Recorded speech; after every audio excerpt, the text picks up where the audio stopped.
Hello everyone, मैं पीयूष परमार। आज मैं बिल्कुल इनिशियली जो म्यूज़िक है, म्यूज़िकल नोट्स, उसके बारे में बात करेंगे और आप उसको कैसे कीबोर्ड पर आइडेंटिफाई करेंगे और कैसे प्ले करेंगे उसके बारे में बात करेंगे। तो बिल्कुल ही बिगिनर्स लेवल का ये लेसन है। सबसे पहले जो आपको समझना है वो नोट्स समझना है। जो हम नोट्स जो हैं वो कैसे प्ले करते हैं कीबोर्ड में, उसका क्या पोजिशनिंग है और कहाँ कहाँ किसका क्या नाम है, इसके बारे में बात करते हैं।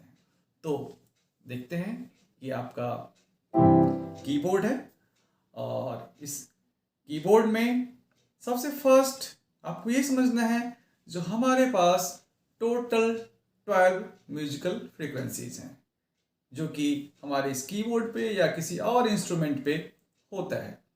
तो सबसे पहले उसको आप समझ लीजिए, जो वो 12 फ्रीक्वेंसी क्या है, उसका नाम क्या है। तो सबसे फर्स्ट जो है वो हम शुरू करेंगे सी से। C sharp, D, D sharp, E, F, F sharp, G, G sharp, A sharp, B and C. अब इसको सबसे फर्स्ट याद करना है कहाँ पे जी है, कहाँ पे सी शार्प है, कहाँ पे एफ है, तभी आप कोई भी लीड पोजीशन या कॉर्ड को प्ले कर पाएंगे। तो सबसे पहले ये आपका कीबोर्ड है और इसमें आप देख रहे हैं जो काफ़ी सारे रीड लगे हुए हैं, लेकिन हमारा ये जो रीड है वही सेम 12 म्यूजिकल फ्रीक्वेंसी ही रिपीट हो रहा है। वो कितना भी बड़ा हो जाए, फ्रीक्वेंसीज हमारे पास 12 भी है। सबसे फर्स्ट ये समझना है। तो नोट्स को समझने के लिए आप फर्स्ट क्या कीजिए, जो ब्लैक से कंपेयर कीजिए।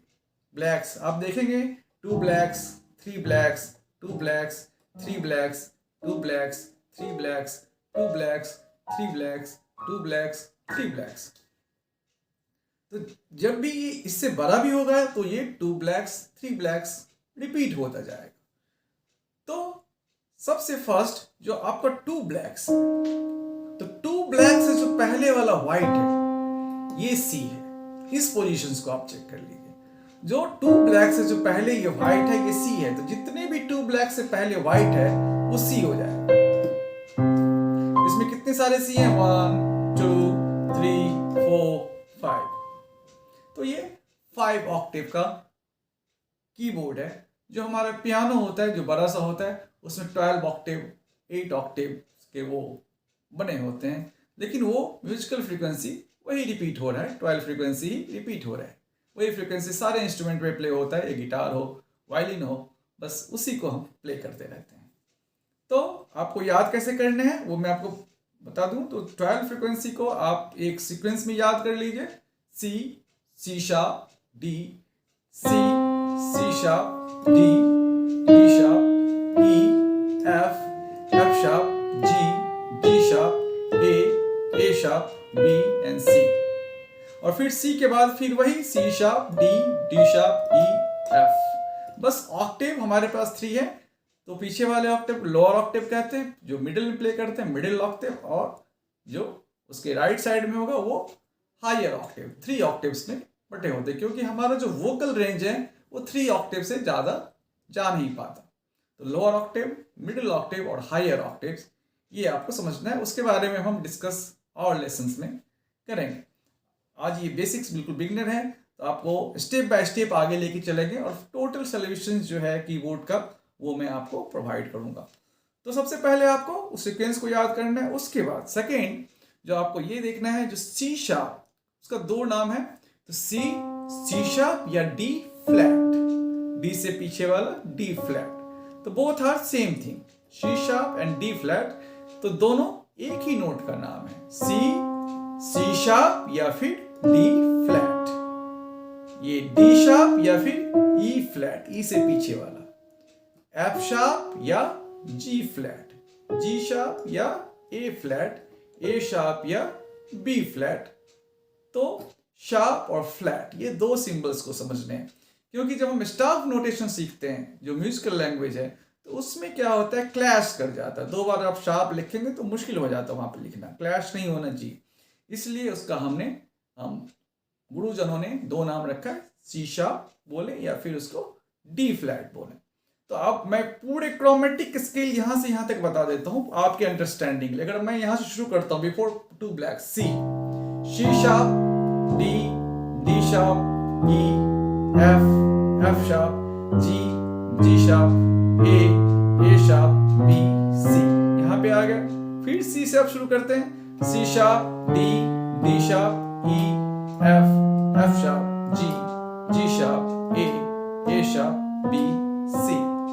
फिर C पे आ गए। फिर वही repetition, C sharp, D, D sharp, E, F, F sharp, G, G sharp, A, A sharp, B, C।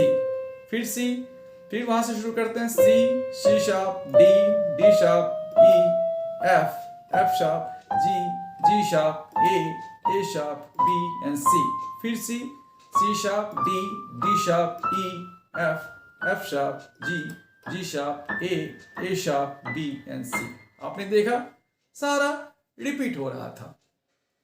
तो सबसे पहले आपको इसकी पोजीशंस के बारे में याद करना है और इसको याद करने के बाद फिर हम नेक्स्ट स्टेप पे चलेंगे और वहां पे आपको लेसन्स के बारे में बात करेंगे। फर्स्ट लेसन्स में आपको दूंगा और उसके पहले उसको जो प्ले करने के लिए एक फिंगर स्टाइल भी, फिंगर का भी होना बहुत ज़रूरी है। और आप जानते हैं जो हम लेफ्ट हैंड से यहाँ पे कॉर्ड प्ले करते हैं और राइट हैंड से यहाँ पे लीड प्ले करते हैं अगर आपको पीछे कॉर्ड बजाना है, या फिर हम प्लकिंग स्टाइल में भी नोट्स को प्ले करते हैं, तो बोथ हैंड यूज होता है। तो उसका एक फिंगर का एक डिसिप्लिन होना चाहिए। अगर फिंगर का डिसिप्लिन नहीं है तो फिर क्लैश होता रहेगा, वो टकराता रहेगा। तो सबसे पहले मैं आपको फिंगर नंबर बता दूं, मैंने नोट्स बता दिया आपको, तो फिंगर्स नंबर समझ लीजिए। तो नोट्स के बारे में हमने बात कर ली काफी डिटेल में। तो इसको सबसे पहले आपको पोजीशंस को याद रखना है। ये याद रखना, before 2 black is C, before 3 black is F। इस तरह से इसको याद कर लेना धीरे धीरे। उसके बाद फिंगर का डिसिप्लिन होना बहुत जरूरी है। यहाँ पे हम लेफ्ट हैंड ये यूज करते हैं, राइट साइड में हम राइट हैंड यूज करते हैं। जो हमारा मिडिल C है, बीच वाला C, इससे पहले राइट हैंड और इससे पहले लेफ्ट हैंड। तो फिंगर्स का हम एक नंबरिंग कर लेते हैं। तो आपका जो ये है थंब, दोनों हाथ का, ये फर्स्ट फिंगर हो गया, सेकेंड, थर्ड, फोर्थ, फिफ्थ, क्योंकि मैं इसी नंबर्स को आगे बात करने वाला हूं जो आपके लिए आसान हो जाएगा। तो थंब फर्स्ट फिंगर, उसके बाद second, third, fourth and fifth. तो राइट हैंड में और फिर लेफ्ट हैंड में हम दोनों हैंड से आपको प्ले करना है, क्योंकि प्रॉपर वे में प्ले करना है। और नोट्स को आपको इसके ऊपर लिखना नहीं है, क्योंकि एक बार अगर डिपेंडेंसी हो गई तो फिर आपको याद नहीं होगा, और याद नहीं होगा तो फिर आगे आप फास्टली ग्रो नहीं कर पाएंगे। इसलिए बस आप कंपेयर करेंगे ब्लैक से। 2 ब्लैक से पहले C, 3 ब्लैक से पहले F, after 3 blacks B, before 2 black C, before after 2 blacks E। तो इस तरह से नोट्स को समझने की कोशिश करेंगे। और आप देख रहे हैं काफ़ी सारे जहाँ पे स्विच बटन्स हैं, इसकी की यूटिलाइजेशंस हैं, उसकी भी बात करेंगे, लेकिन वो स्टेप बाय स्टेप बात करेंगे। तो आज के इस फर्स्ट लेसन में मैंने बात करा इंट्रोडक्शन ऑफ कीबोर्ड, जो नोट्स के बारे में था, जो नोट्स कैसे यहाँ पे है उसको समझना है, और फिंगर्स क्या है, क्या उसका नंबर है, उसके बारे में बात किया है। सेकेंड लेसन में फिर मैं आपसे लेसन्स की बात करूंगा जो आपको प्रैक्टिस करना है, प्रैक्टिस सेशन है, तो उसके बारे में फिर नेक्स्ट लेसन में बात करेंगे। तो आप इस चैनल को जरूर सब्सक्राइब करें, आपको म्यूजिक का टोटल सॉल्यूशंस मिलेगा। तो इसको लाइक करें और सब्सक्राइब करें। Thanks for watching.